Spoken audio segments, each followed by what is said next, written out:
My name is Frank Knight. I'm the Director of Healthcare Solutions at VMware. This is actually our sixth healthcare panel at all the VM worlds. And I was joking with the panelists. I say to the panelists every year, this is my best set of panelists I've had. And this is absolutely, I must say, is the best panel.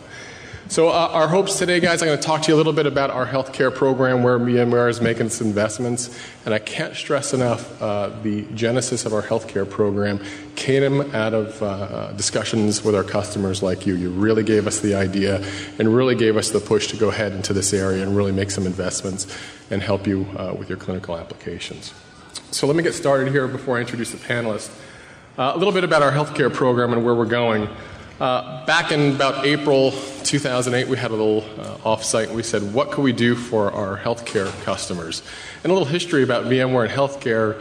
About 7 years ago, we actually cut our teeth with ESX1 in the pharmaceutical industry. And the pharmaceuticals came to us and they said, boy, this is a great product if it could do a couple things. And we said, what? Well, we don't care about it for server consolidation. We really think it could help our FDA validation.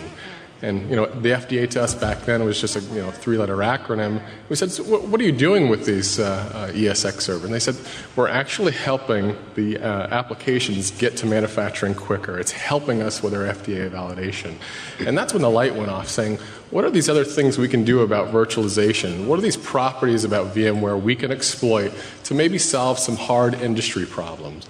So back in 2008, we said, all right, we're going to spend some time and energy and put some head count to see what type of hard healthcare problems we might be able to solve. We went on the road, a small group of us. We met with lots of existing customers. We met with customers who had never even heard of what virtualization was. We heard a lot of startling things. We heard that printing 25 years after the x86 server is still a problem in healthcare. Absolutely blew us away. We thought we'd have to go write a brand new copy of ESX when we found that printing actually was still a hard problem. We also found out that ISV support was near and dear to your heart. If you're going to put a clinical application on top of this new platform, how can you feel good about putting your application on there? And how, that you don't want to be stuck at 3 o'clock in the morning calling your clinical application vendor saying, hey, something's not working. And they say, hey, what is this VMware thing you're putting on? So our investment was clear. We needed to go out and engage the ecosystem. We really needed to understand why the clinical application vendors felt like they did. So we went out and spoke with them. We met with all the Tier 1 clinical application vendors. Some of them are sitting interspersed between them, so thank you for coming. And we sat down with you, showed them what is the value of your product on top of a virtualized platform. How can we make your platform better? And rather than VMware continuously asking for support statements, we really put our money where our mouth was. We built a $2 million validation lab in Palo Alto, California called our Technology Application Provider Validation Lab. And basically it's this. Bring your application in, your clinical application, and it works for other, obviously, non-clinical applications. But let's take maybe off the table. We don't want anybody to be in a position where they put an application on any platform and either one of VMware or the clinical application ISV says, you know what, it should work. Should work, it should not be in the healthcare vocabulary. So what we've done with the Technology Validation Lab is free of charge for the clinical application vendors. Come in, take your application, let's beat the heck out of it. Let's find out where it works. And if there is a reason why it should be virtualized, let's clearly document it and move forward. Because maybe doesn't help any of us. It doesn't help the clinical application vendor. It certainly doesn't help you, the end customer. So that's what we've been up to for the last couple of years. And along the way, we've met some great friends, partners, and I've asked them to come up here and speak with us today. I get tons of questions on our Twitter account for this panel, so we'll also ask for some audience participation. But the number one question that came up, what is so different about healthcare, and why virtualization? I thought this is a pretty interesting topic to start the conversation with after our introductions is, haven't we seen this movie before? What makes healthcare so different? What is this big watershed that's going to happen? Call it high tech, call it ARA. But what could virtualization possibly do to move this industry along? So I've asked some of the friends and partners we've met along the way, two from the provider side, hospitals, and two of our vendor partners. So I'm going to ask them to introduce ourselves, all well known in the industry and have seen this movie before. So we're going to ask them some questions. We're going to have some inner dialogue and open it up for you all to ask some questions. So Jim, I'm going to ask you to start, please. Sure. Jim Fitzgerald. I'm the CTO of the Meditech Solutions Group in Dell Services. We are a captive integrator, applications consultant, and managed services provider that we exist slowly to service the ISV called Meditech and their accounts. David? I'm David Ting. I'm the Chief Technology Officer for Imprivata. We're the leading strong authentication and single sign-on vendor. We've been working with VMware now for several years. As our customers have asked us to support the virtualized desktop, our announcement today indicates that we're supporting the new View 4.5 that's going to be coming out. And because my marketing team doesn't think I can deliver the story correctly, they have placed our entire story on a ViewMaster that tells our story in 3D. So if you go to our booth, they'll be happy to hand those out. Dr. Philbin. Hi, I'm Jim Philbin. I'm from Johns Hopkins. I'm the Senior Director of Medical Imaging for the enterprise. I'm also the Director of a Center for Biomedical and Imaging Informatics, which is a research center. We have 4 hospitals going to 6 before the end of the year. We do about 1.2 million medical imaging studies. We archive all the studies together from all the different ologies. And we want to go to virtual desktops as quickly as possible. Good afternoon. My name is Scott Drazen. I'm Vice President of Enterprise Technology Services for Spectrum Health System. We are a $3.5 billion integrated delivery system based in western Michigan, Grand Rapids. We have 8 hospitals in our system, 500 providers in a multi-specialty group practice, and an insurance company with covered lives of around 600,000. So we've been a VMware customer for several years, back to 2002. That obviously started within the context of server virtualization, but in recent times have really put forward initiatives to move into heavy thin app application virtualization, as well as looking very, very much at VMware View for desktop client-side virtualization. Great. So see here, they all have varied backgrounds, all bring a unique perspective. So our number one question that came up and what we often get asked is, how can virtualization solve some of these old healthcare problems? And prior to the mics being on, the panelists were having this whole conversation about reading radiology images over small WAN connections. So I wish the mic was on, but we're going to ask them about that anyway. So I'm going to start off with this. Why is healthcare where it's at today? I think more than anything, executives at VMware, customers say, like, how did we get here? What circumstances in the past sort of put healthcare where it's at today in terms of in comparisons to their commercial brethren who might be a stage 3 virtualization customer? Why is healthcare where it's at today in terms of technology adoption, Jim? That's a tricky question. We deal, as I said, with hospitals running the Meditech software, and it's a tale of two cities. They're in several large integrated delivery networks that represent about 675 of their customers. And those folks are essentially the equivalent of giant commercial IT organizations that are highly centralized. And then at the other end of the spectrum, Meditech's in probably 1,500 standalone small community hospitals, 100 to 300 beds in size. So we have very different sets of problems in our customer base. But the commonality I see, and particularly in the United States, is IT has been something of an afterthought in healthcare. I think to say that now, you'd probably get mobbed and lynched. But really, if you said that even up till 2005, I think you were making a true statement. It was viewed as an expense. It wasn't necessarily viewed as a way of improving patient care, though there was hopes of that.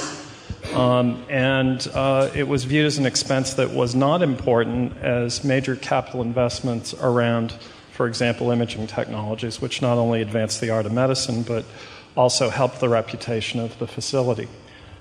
So I think what's changed is that the sort of miasma of funded and unfunded mandates out there from the U.S. government and other regulatory bodies has sort of helped change the game because there's money at the end of the rainbow if you can become ARRA compliant. But I think also, just to briefly answer the question, what can virtualization do for the majority of our small customers? It can make the IT task in general more tractable, because most of them have been trying to do too much with too little for a very long time. So I don't look at things like, can I reduce FTE headcount if I do a View rollout or if I do a vSphere rollout? I look at, can we babysit the back-end infrastructure with 2 people instead of 5 people and put the other 3 out on the floors helping the clinicians implement the EMR? And I think that's the gain we're seeing, particularly in the community hospital space. Gotcha. Scott, any comments on that? Yeah, I think if you look at the healthcare business model over the last 10 to 15 years, as reimbursement models have been changing in terms of how hospitals get reimbursed for services, how physicians get reimbursed, and you look at the hospital model itself, where you have these discrete service entities inside this organization that, in many respects, historically have somewhat operated autonomously from each other. And then you have physician groups who are interacting and engaging with the hospital facilities, but are largely small business types of oriented environments. You have differing levels of technology capabilities. You have differing level of economic realities in terms of the ability to invest in technology. And over the last 10 or so years, there's been such a heavy push to make the whole care delivery process more efficient and streamlined to drive up patient care quality as well as driving costs down. It's requiring a level of integration and efficiency across this workflow, if you will, across all these disparate entities in a way that people are turning to information technology as a means to facilitate that development of those process efficiencies that you need. And so it's putting more of a requirement on information technology to provide value in the context of how businesses perceive the value. And so when you look at technologies like virtualization, it gives IT the ability to be more flexible and agile in terms of how it delivers services. And you are starting to, in the context of the whole cloud dialogue, hear things put in the context of a service from a customer perspective, not historically in the context of a technology perspective, which we have unfortunately had, which has hampered our ability to demonstrate true business value and has contributed to the marginalization of IT to the business as a whole. Great. Did you have something, David? Yes. So I've been sampling a lot of our customers, and we have approximately 700 hospitals and approximately 300 non-hospital customers. And a recurring theme that's coming up is the fact that since 2000 and since HIPAA was adopted, the security and compliance requirements are really driving our healthcare customers to really re-examine how they deal with data protection and trying to reduce the amount of data that they put at the endpoint. That coupled with everything that people have put in to increase the security and to meet the compliance have added additional workflow steps to the clinicians. So there's a focus now on how do you become compliant, how do you become more efficient, and the third thing is how do you become capable of delivering that same experience to the clinicians regardless of the device type, whether they're in the hospital, in their clinic, or on the road. And so providing a capability such as virtualized desktops to deliver that independent of the device in a secure manner where you don't have to have a full PC at the endpoint is something that we're constantly hearing. The other issue around compliance is all these reauthentication requirements are starting to show up, whether it's Ohio Board of Pharmacy that requires reauthentication or the new DEA ruling that requires reauthentication for Class 1, Class 2 prescriptions. Those are all things that are putting a whole change in the clinician workflow, and anything you can do to improve that efficiency, whether it's roaming workstations or virtual desktops on mobile tablets, those are all things that we're hearing our customers requiring. And I think the time right now is the perfect confluence of a lot of changes. So before you, Dr. Philbin, so we've seen this all before, though. All new technologies come up from time to time. What makes this stuff different? Is it different? Will virtualization, the cloud, will this help us where we need to get to? I do think it's different this time. Let me just say, I think the real problem is that IT in medicine is homegrown, and it's still homegrown for the most part. I'd say 98% of it. Part of it is because you actually have to understand medicine to do IT in medicine, but it's also the problem that medical people can't tell the difference between good IT and bad IT. So, you end up hiring and you get what you get. And IT people are paid less in medicine than they are elsewhere, so the best people don't come to medicine. Interesting. Why is this different? I think partly because we've become much more conscious of HIPAA and meaningful use, and I think the virtualization technologies are not only going to save money, which is going to be crucial, but also they're going to be able to protect your data much, much better and provide better performance, especially around medical imaging, across the range, not only within a hospital, but from physicians' homes or from portable devices, as has been said. Good. Question came up earlier, and it's a good segue from what you said, Dr. Philbin. Security in the cloud. We had a presentation before by Tisa Murdoch, who runs the healthcare group inside of the desktop group, saying, do you trust your PHI data out in the cloud? Right? We had a great presentation by Steve Herod and Paul Moritz today, and expanding upon what we think we can do with healthcare, but it all comes down to PHI. What's your thoughts around that? So if I may, the first thing is our data is already not secure, no matter where it is. And if you think it is, you're wrong. I think it can be more secure in the cloud than it is. I don't think it can be secure in the cloud either, but I think it can be more secure than it is today. We have, with physical desktops, we're in an inner city environment. You have people stealing desktops out of hospitals with patient information on them, and that's a very expensive proposition for us. So for me, that's one of the biggest drivers for virtual desktops. Once the data hits the data center, it doesn't ever leave the data center en masse. It's just screen presentation. Really has some teeth now. Yes? I would like to add, we have an analogy in our organization that speaks to the complexity and the capabilities of our data center from a facilities perspective, in terms of, we call it a hardened bunker, and we have all these operational processes and controls to keep it stable, reliable, available. But if our process control around the human interaction with the resources inside that data center breaks down, there's nothing we can do from a physical perspective to protect the data. And I agree completely that your data is insecure already, because even in the context of putting your data in the cloud, it's the process control around how you use that data that really is as important, if not more important, than the actual physical protections that are put in the data. Because if I look back at most of the breaches that occur within the organizations that I've worked in historically, and I've been in healthcare IT for 20 years now, most, if not all of them, are human-based and human-oriented. So any protections or controls we put in place doesn't stop from someone who's interested in seeing if Sean Connery's in the hospital to gain a knee replacement and reporting it out to all their friends via Twitter or Facebook. Interesting. David, so you're obviously in the security business. Right. So we hear all these stories, some of the horror stories around employee snooping. We hear about lost computers. We hear about doctors. We hear about password sharing. Today in the healthcare environment, I completely agree. Our medical records are not secure. They're not private.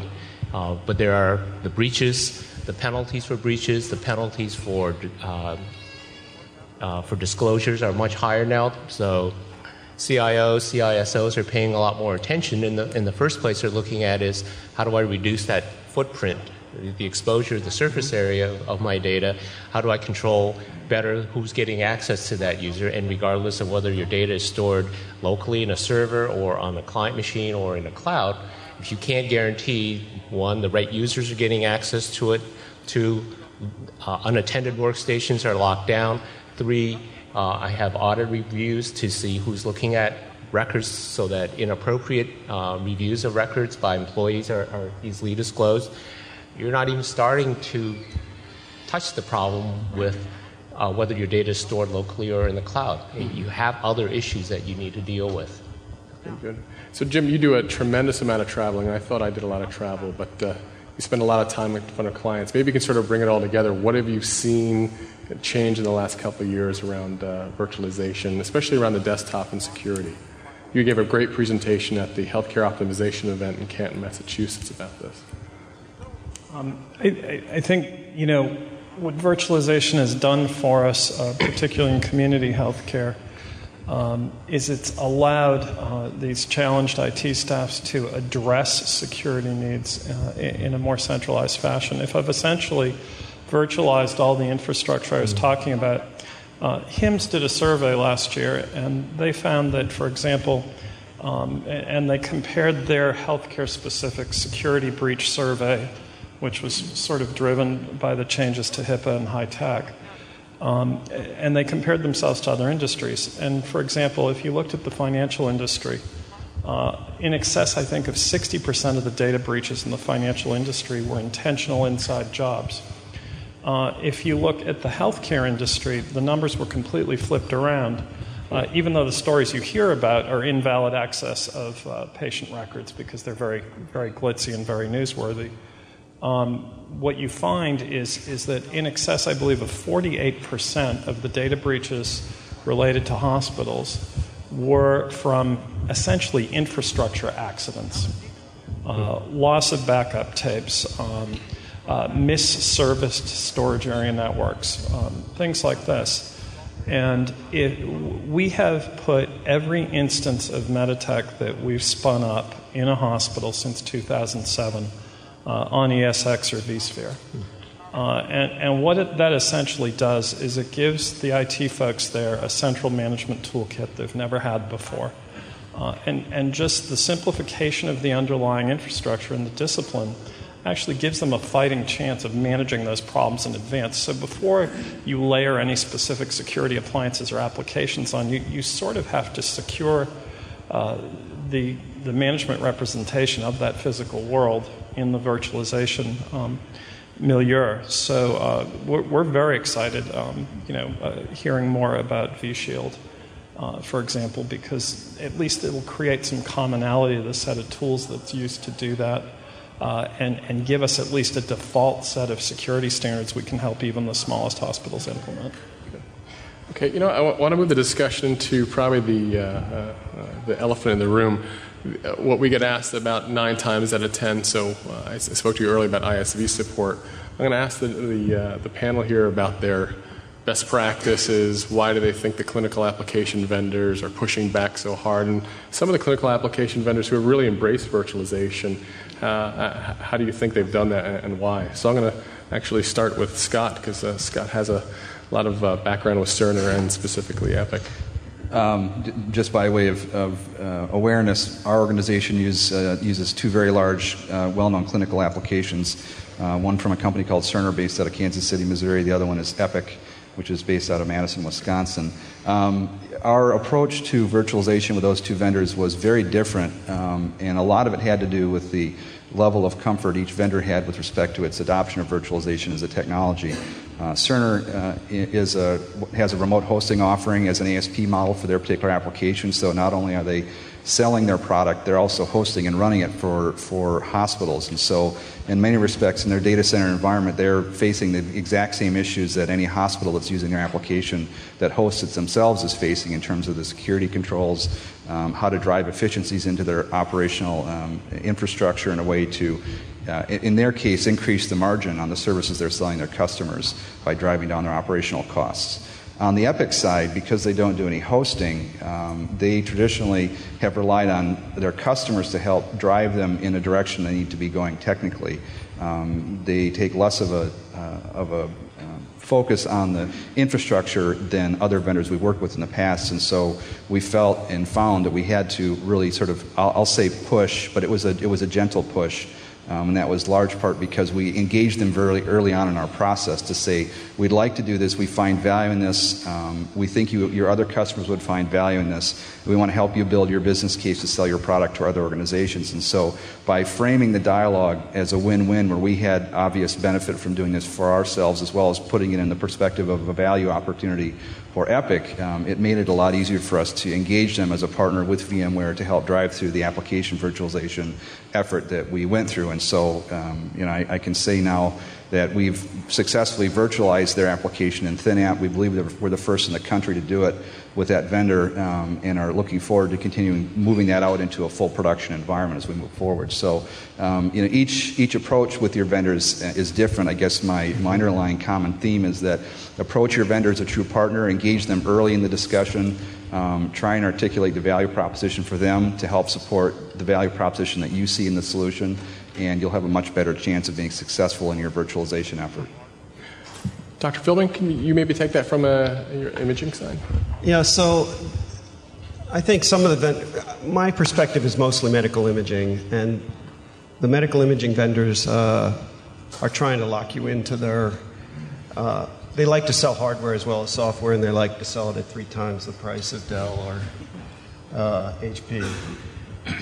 We've told them we don't buy hardware from software vendors anymore, and we actually have succeeded in getting them, companies like Siemens, which you wouldn't expect to virtualize, but they've been quite successful virtualizing their RIS, and we're also running their ordinary PACS software virtualized and their 3D, their latest 3D product virtualized. We have we run 5 different PACS vendors, and 4 of them are virtualized and showing very, very good performance. The PACS that we have with the best performance is actually running virtual.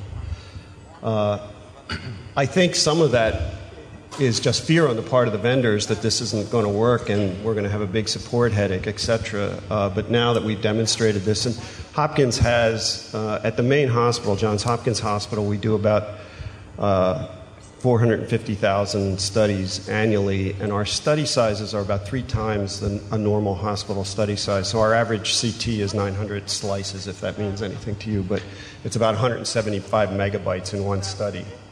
And they're just worried that a virtual machine could not handle the kind of workload that a PACS has.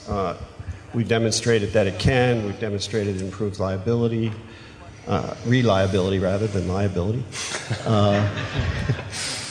And I think the industry will quickly move that way. I've had several different vendors talking to me about wanting to virtualize the next version of their system. So I'm going to ask David and Jim sort of on the same questions, because I'd like to define maybe what quickly is. I think a lot of our customers would say maybe not as fast. So David, from the vendor point of view, you work with a lot of the clinical application vendors. You need to make sure your software works with them. But how have you been successful in getting them to buy into this? Well, my perspective is really from the desktop perspective, and most of the clinical applications vendors have started to have been very proactive in making sure that their applications will not only run well on that desktop, but that they can integrate well with our applications for session management, for strong authentication, certainly for single sign-on, and that it can run reliably within an ESX backend. This is because the clinicians are seeing the value of that roaming desktop, that persistent desktop, and they're driving their vendors to support it. Okay. I'm going to end this question set with Jim, especially with your background with Meditech. What made Meditech sort of come around and say virtualization is good for the app, it's not going to hurt the application? Well, I'd like to say it was all intellectual discussion and philosophizing, but it was a few big gorillas in the room like HCA who stomped their feet until Meditech supported it. At the same time, we were having the intellectual discussions, and Meditech has full control of all their intellectual property. Since 1977, they've developed 4 operating systems, 6 programming languages, and the associated compilers, and all of their software is written by Meditech employees in Meditech buildings on Meditech code sets. So as a software development firm, to the extent that there were any skeletons in the closet, they knew exactly where all of them were, and they were well documented. That really made it easy to embrace virtualization because there weren't any concerns about some odd process that was trying to go around the OS kernel or something like that. They also very quickly saw the power for their customers of being able to decrease the cost of implementing a data center where they have been releasing a lot of clinical enhancements. The clinical enhancements have driven up the amounts of data storage customers need. The clinical enhancements have driven up the number of CPU cycles and memory customers need. It was a nice thing that the maturation of the hypervisor came along just in time to sort of decrease what would be the serious financial impact of implementing that advanced software. So the timing in some ways couldn't have been better, and then just ARRA sort of put a tailwind behind that. So we've seen really great acceptance of virtualization by both Meditech as a business driver and hence by their customer community. Well, VMware has certainly been on its healthcare journey as well. When originally we had what we call a set of reverse briefings, we bring healthcare experts from the field out and speak to our engineering and executive staff. And we were all introduced to the word mumps. We had never had mumps into our validation database, so that was interesting. So let's turn our attention to the desktop. I think this is probably the most exciting thing our customers talk to us about. During our travels in the last couple of years, we've been into many hospital systems and have seen things that we thought didn't exist anymore. Earlier I brought on the printing issues. We thought printing was solved a long time ago. We've walked into hospitals where the entire ward was sharing a single password. We walked into wards where there was a single workstation running a single application because they could not get the application to work. So most of our customers talk to us saying, why is the clinical desktop so darn complicated? And again, back to how virtualization can solve this. What's your thought around that? Because I know prior to when we start, the panel was having an interesting conversation about remote radiology, reading images remotely. And I wish the mic had been on, but maybe we can pick up that conversation on the imaging side, and we'll come back into persona and security. So, Dr. Philbin, maybe you can... So the reason VMware View 4.5 is exciting is that it has PC over IP technology in it, which significantly improves visual fidelity. It's much, much better than RDP, and it looks as good as a local workstation monitor does with medical images.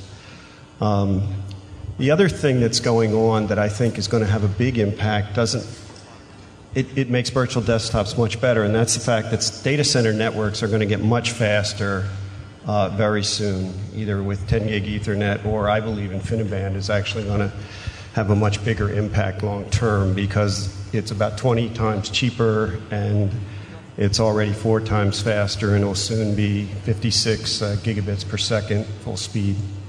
What that means is you can move data from a server or storage system very quickly to a remote render engine or to a virtual desktop, render the images in the data center, and then display them.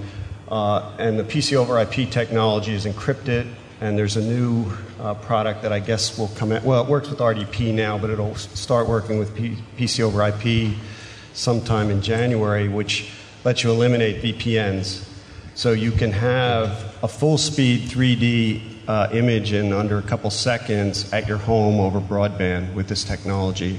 And we've tested this between Melbourne, Florida, and Baltimore, which is about 1,000 miles away. And the person working on a virtual desktop in Melbourne, had complete interactivity, 3D rotations, full speed. So I think it's actually quite game-changing. It means one of the things about the big joke about radiologists is if you want to hide $1 from them, where do you put it? And the answer is on a patient.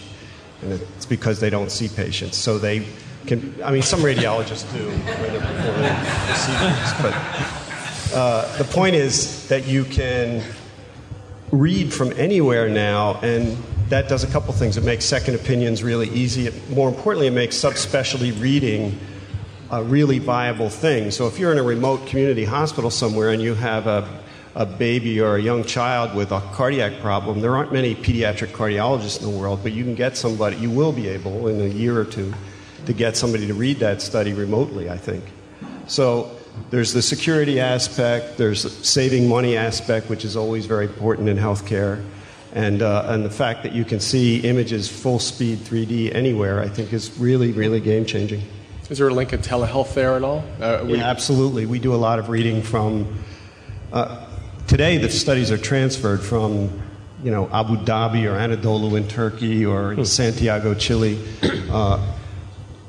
I think, it won't be fully interactive because you don't have the latency between, say, Abu Dhabi and Baltimore isn't what it needs to be, which is sort of 100 milliseconds or less. But probably in a few years it will be there, and I think you'll see medical referrals and certainly inside North America, e-medicine or e-teleradiology, whatever you want to call it, is going to be viable in the next 2 or 3 years. I think it's very game-changing. David, you had something?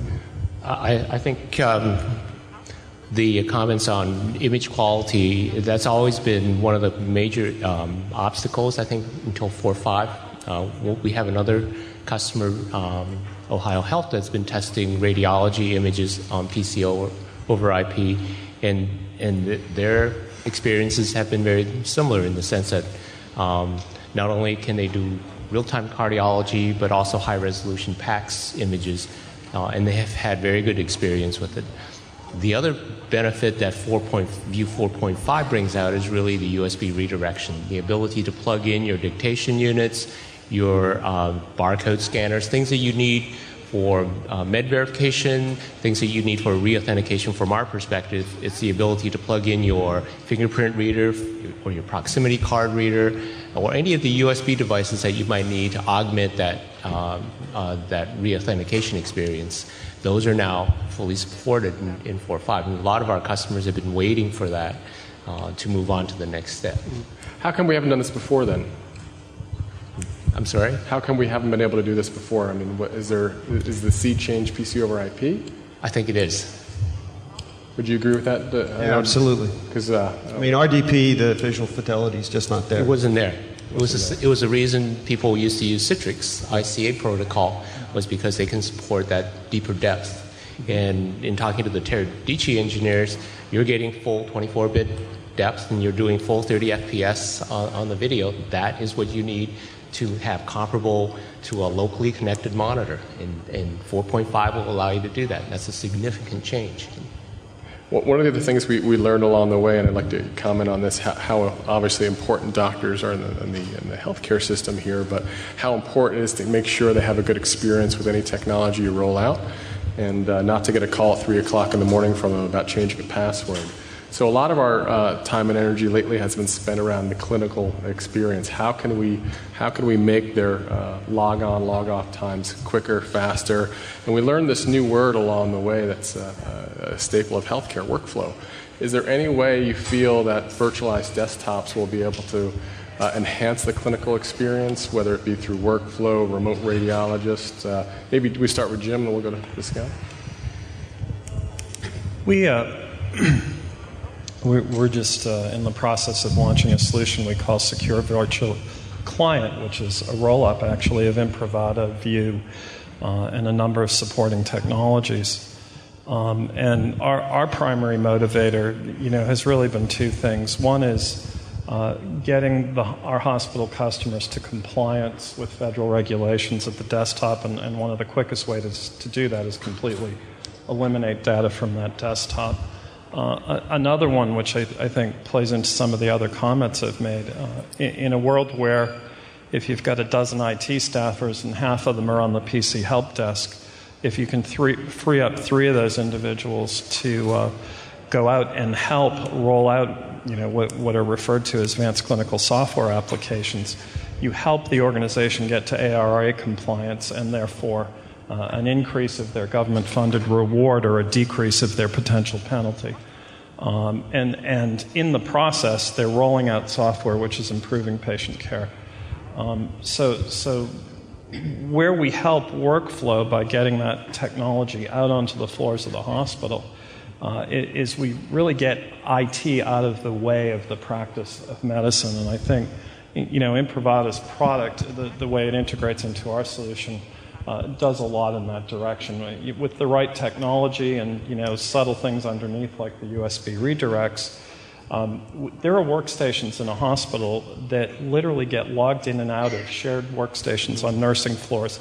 We've found in some of our surveys of customers up to 60 times an hour or once a minute.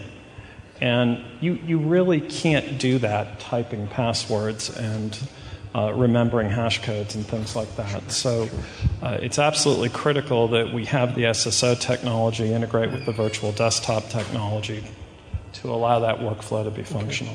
Earlier in your presentation, Mark West, who works in your group, had mentioned clinical experience. Now what we hear from hospitals is we can implement EMR, CPOE, but it has to be consumable by the physician. How are you guys attacking that with virtualization? Well, and is it helping with taking the program. Well, I mean, I think Jim phrased it really well when he said that, you know, our objective is to get the technology out of the way of the provider to allow them to really do the work that they need to do in the most efficient way possible. And so, you know, we've used different types of virtualization for a long time. You know, our two largest clinical applications are Citrix-oriented in terms of delivery to ensure an optimized experience once you're logged into the application. Much like the solution that Imprivata offers, we are using a competitive product company that rhymes with Wentillion for both single sign-in as well as context management. And context management, for those of you not familiar with the term, allows the preservation of the view of the patient in focus across multiple clinical applications at the same time. So as you're in a clinical setting, traversing across different clinical applications in the context of the patient care delivery process, every time you switch to the application that has the relevant clinical information you need, the focus of that patient it passes between the applications seamlessly to help really streamline your workflow, because physicians are all about efficiency and minimizing the disruption in their time that they're spending focused on technologies or processes to give them more time to have face-to-face dialogue with their patients, or in the case of radiologists, reading images, or whatever it takes to make their process as absolutely efficient as possible. And so for us, much like, you know, Jim and the other panelists mentioned, the mobility of the providers in the context of the clinical care process, whether they're inside the hospital, they're in an ambulatory setting in a physician office, or if they're at home on a weekend that are getting called for a consult, their ability to access the systems quickly, do it in a consistent manner, whether they're inside the organization or outside the organization, regardless of the type of profile they're carrying. So, you know, a variety of the types of devices and access mechanisms, all within the context of the exact same experience, to really make their time as efficient as possible and as least disruptive as possible, is really the value proposition that they are asking us to provide for them. Maybe here's the million-dollar question. Does it help you meet meaningful use quicker? Yeah, it does, because it encourages adoption of the technology by the providers, which is really what meaningful use is talking about. You know, there's 3 stages of this process. The first is to actually get these systems instantiated, start using them to make meaningful clinical decisions, and then validating and reporting out that you're in fact making material changes in the quality of the healthcare you're delivering in a positive way. And so absolutely encourages and facilitates the adoption of meaningful use, because it breaks down the barriers that have traditionally been problematic for the adoption of technology by providers, because of the perception that it leads to inefficiencies in their workflow. That either it reduces their reimbursement as a professional, or makes it more complicated for them to provide quality patient care in the context of the patient care process. Comments, guys? I think Scott hit it on the nose when he said it drives adoption. And any new technology we roll into a clinical setting, if the clinicians don't accept it, they'll find ways to circumvent it. An interesting point was brought up by one of our customers, and I think you know who I'm referring to, where he said the shared workstation in a hospital is really akin to a hummingbird feeder. Doctors and clinicians buzz in, spend 30 seconds, they log off, they go to the next feeding station, they spend 30 seconds. And that repetition of the login, the startup, the bring up the application, bring up the patient, and then shut it all down, go to the next station, repeat all that, is really inefficient. And the more layers of security we force them to go through, the more inefficient they become, so they also want to find ways to circumvent it.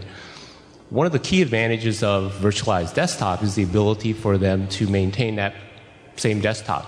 As they go from one hummingbird feeding station to the next, they're reconnected in 5-6 seconds to the same desktop. Continuity of the workflow, continuity of the experience, that is their nirvana. I mean, we've had customers that looked at it and said, this is what our clinicians are going to require to become more efficient. And so productivity, patient care, those are all byproducts of providing them with the right system. And in many cases, people say, well, how do you justify that ROI? If you provide your clinicians with the tools for them to be more productive, that is the return for the change in technology, and that's what you use to drive adoption of your new EMR or your new technologies. Good. Yeah, Jim. There's another big advantage of virtual desktops, which is the velocity of deployment. Today, in the Johns Hopkins Hospital, we have about 12,000 workstations. We have a thick imaging client for general clinical viewing. That means and the 12,000 workstations are controlled by 20 different LAN administrators. And for me to push out a new version of the viewer, I have to organize 20 different people to do it all in the same night. And they don't want, they're my peers. They don't take orders from me. I can't say you're going to do this, so it's like herding cats. Then the consequence of that is we upgrade our viewer at most once a year, sometimes once every 2 years. The same thing is true about OSs. We're still running XP. We'll be running XP probably for another year until we've really deployed virtual desktops, because you can provision virtual desktops incredibly quickly. They allow you to do remote rendering. You don't have all the hardware out there on the floor. So you can deploy 12,000 virtual desktops in, maybe a day. And to do 12,000 physical desktops, you're talking months. So that's a huge money saver. It also means you can adopt technology much more quickly. Great. Now, in your environment, are you tailoring those desktops for specific roles? Yes, we have about 7 different roles. And one of the things that's not in 4.5, but that we're looking forward to, is personalization, where your own personal data is kept in a separate place from the virtual machine, so you can use the same virtual machine to provision different roles. And I don't know when that's coming, but I think in the next version, I guess it's 5. I'll tell you right after the presentation. Jim, you had something to add before we open up for questions? I think the other thing we see is where virtualization of the desktop can really help. We have a percentage of users in healthcare who might use as many as 7 different physical devices to access the same healthcare information system over the course of the day. They may start out with a home PC when they wake up in the morning. They might stop at their favorite coffee shop and use their mobile device. We selfishly hope that's a Dell Streak, but it could be an iPad, it could be something else. They need to get the same look and feel for that medical record that they would get from any device, and desktop virtualization certainly helps a great deal with that. And then when you get into the hospital building and get into the workflow there, again, the other panelists have said it better than I could, but one of the things our consultants have learned is that one of the top 5 reasons for the failed rollout of a clinical application is because the desktop technology is perceived as too slow. So one of the subtle benefits we get from virtualizing the desktop is we can actually create an SLA for those desktops in the data center. Well, I know everybody wants to run off to the next section, but I want to open it up for questions. This is probably the number one thing people ask us to do. Can I talk to some of your clients who have done this? So we have them here today. Let's take advantage of that. Lance, you have something in the back? Am I on? Yeah. So the question I wanted to ask you is, in healthcare, it seems like, it depends on the provider, but it seems like adopting virtualization as a strategy, a lot of healthcare provider organizations are still maybe 30 or 40% virtualized. The people in this room are probably some of the biggest fans of virtualization, but as you pointed out earlier, sometimes we're underpaid and overworked, right? What advice would you give to the folks in this room that really kind of started doing virtualization 3-4 years ago but don't have the title to drive change or maybe that influence? What would you say to this group? We all know we can do workloads. We know we can V2P something back. We know we can push an ISV to support virtualization more aggressively. How do we get our own organizations to, what are 3 things you would advise us to be thinking about how to drive that kind of change in our own organizations? I know this is an ugly thing. I'm going to jump on this if you don't mind. I know this is an ugly thing if you're a technical person, but download those TCO models and fill out the forms.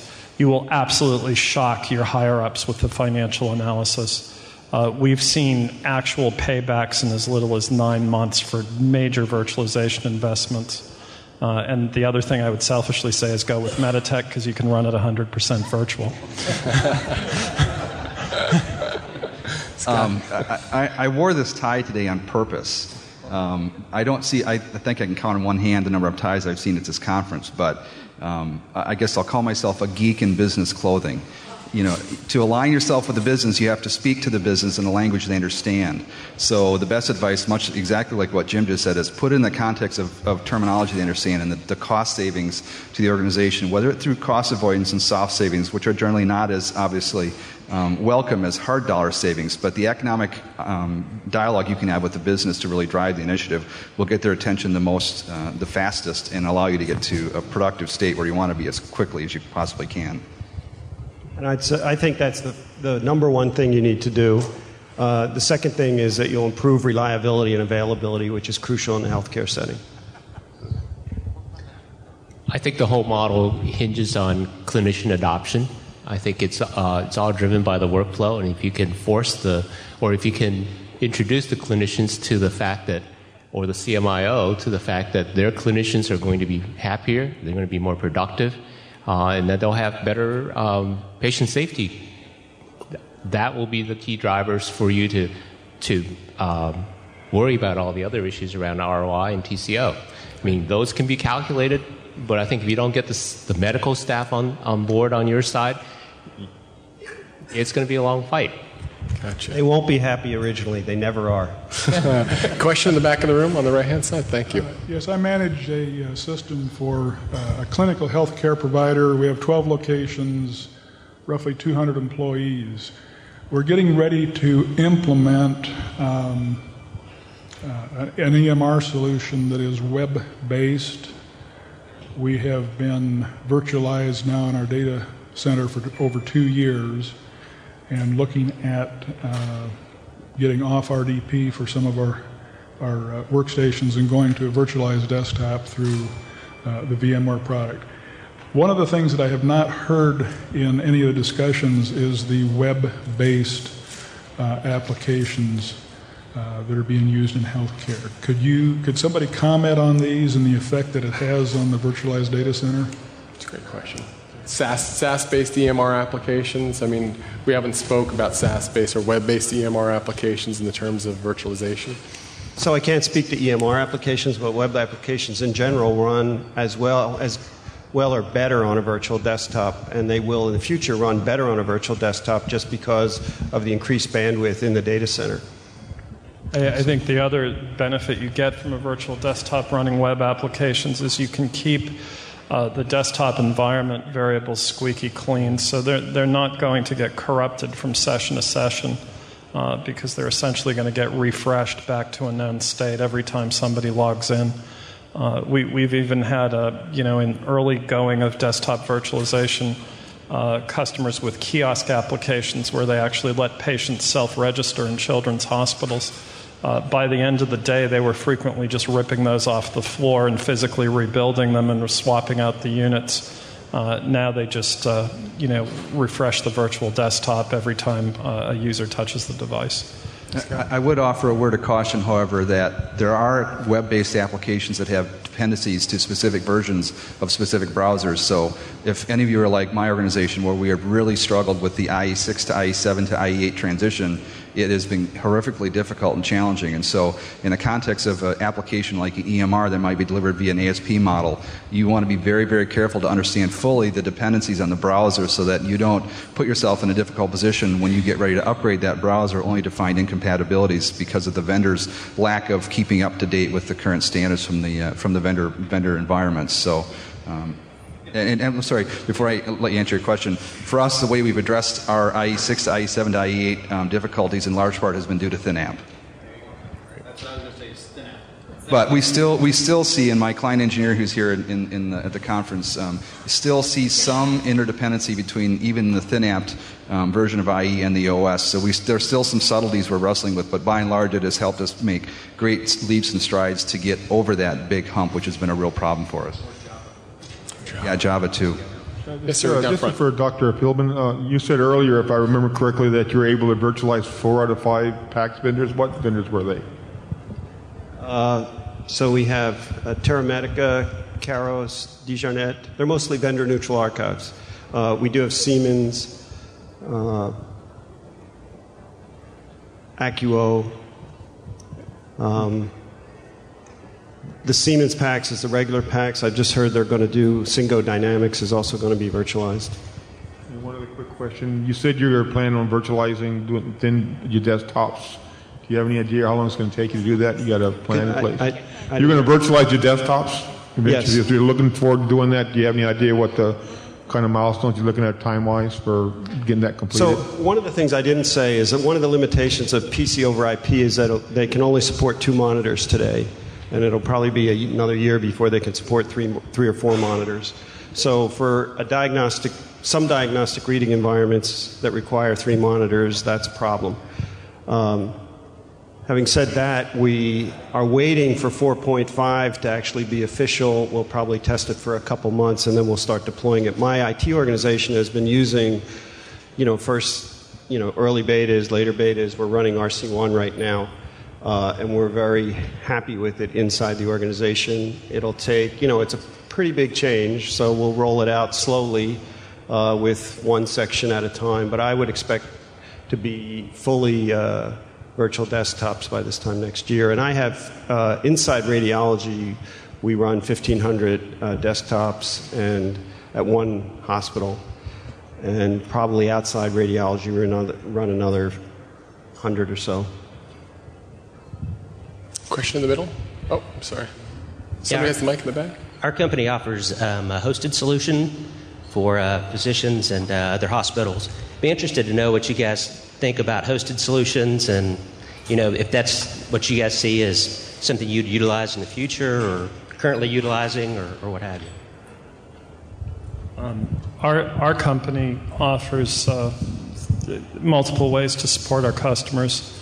One is traditional installation of internal private cloud in their own data center. But another is to use an external private cloud we've created for hosting the Meditech applications. That business is currently growing at 4 times the rate of the traditional business. So we sort of bear out your experience. We had 0 hospitals in it 2 years ago, 9 in it a year ago, and we have 27 in it now, and $110 million in contracts pending, and we're a $100 million business. So hosting looks pretty hot. For us, hosting has been a challenge at an enterprise scale. The economic model, because of our cost of capital, has allowed us to make investments in a way that the hosting providers just simply can't meet. So it's been very much an economic dialogue for us right now. We do have some targeted strategic outsourcing with hosting models for smaller use applications, but are the ones that really operate at scale just don't have an economic model for us that's allowed us to make that transition. Yeah. We don't think that traditional hosting environments will be used for images, but we do think medical imaging as a service where there are private clouds offering the service is going to actually make a big difference, because you can consolidate a medical record across a region, and particularly imaging records across a region where you have multiple providers. Baltimore has, I think, 30 hospitals in it and probably 10 different networks and a bunch of independents. So patients see all of those, go to multiple hospitals, and you can't see their priors, which is a big problem in terms of treatment. So I expect that private clouds or medical imaging as a service is going to take off in the next couple of years. Great. Last. Nope, you had one up there, please.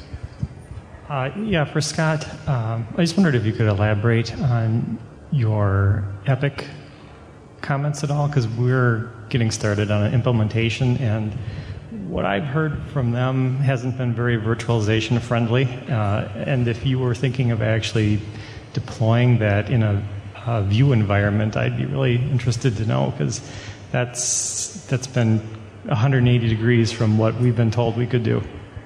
So I hope there's no one from Epic in the room, and I'll ask you all to not repeat my comments.